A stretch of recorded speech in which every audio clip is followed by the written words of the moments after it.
ni kita nak main Night in the Forest. Lama dah kita tak main. Sekarang okay, korang nak code atau diamond tak? Cara nak dapat diamond ialah menggunakan kod atau currency. Itu kod korang tulis after party. Korang akan dapat 15 gem guys. Lepas tu lagi satu dalam gamenya guys. Lagi satu ada dalam game ni guys. Dalam ada kita dalam hutan ada guys. Nanti saya beritahu.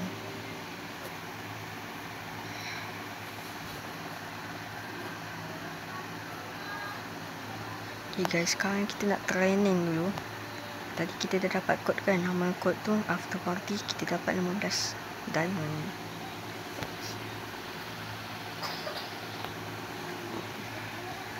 Kita potong pokok dulu guys.